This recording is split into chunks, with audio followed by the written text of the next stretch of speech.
We've all seen those satellite images on social media. You know, the ones from NASA and the European Space Agency rather, showing a significant drop in air pollution in central China and northern Italy as industries are forced to shut down to stop the spread of COVID-19. Joining us now to talk about how long this could last and the real impact on the environment is Dan Riskin, CTV Science and Technology Specialist. Dan, I understand you're on the phone with us. Good to chat with you this morning. Good morning. Okay, so you can see the significant decrease of nitrogen dioxide levels in both countries. It's really clear, but as China is starting to get up and running again, what's this going to look like? Yeah, that's the thing. I mean, it is really clear. There is definitely a dip, and this is mostly from traffic, in fact, because nitrous oxides are the things that come out of diesel engines.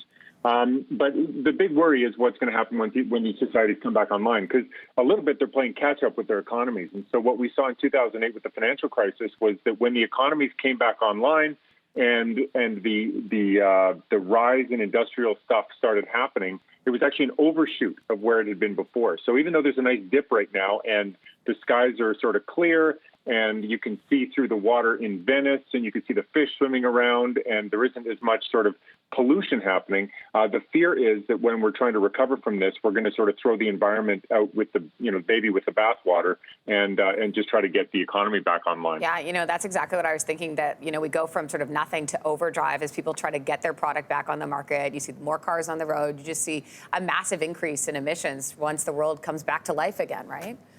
That's exactly it. And what's interesting is that the crisis that's happening right now, a lot of people don't realize that this is a environmental crisis. So this whole thing started, it's not a medical problem at the beginning.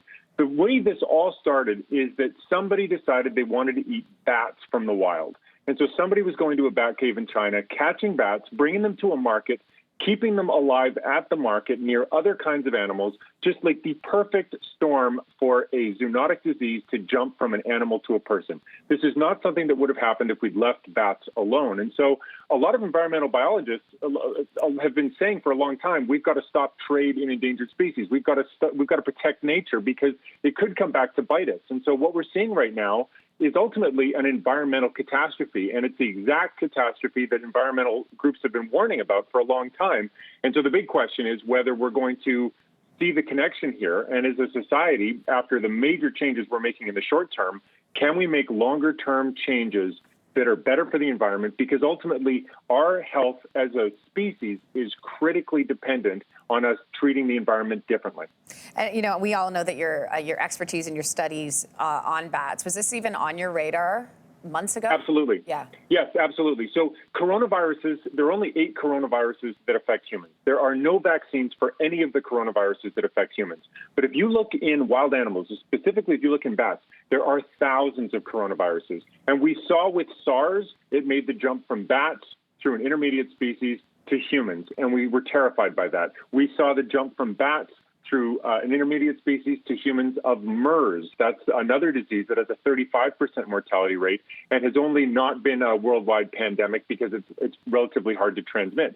But we've known for a long time that there are major risks with people coming into contact with these bat viruses, and that bats need to be left. They're critical parts of their ecosystems. They need to be in nature because they help nature function, but they don't need to be on our dinner plates, and they don't need to be in a dirty market in Wuhan, China, festering, waiting to pass diseases on to people. And so this is something that biologists have been saying for a long time, and nobody is happy to be proven right about this. This is a catastrophe, but the hope is that people see this and make the connection, and then policy going forward is better. Dan, we appreciate your time as always. We hope you're well. Thanks for watching. If you like this, be sure to subscribe here. And you can check out more Your Morning videos right here.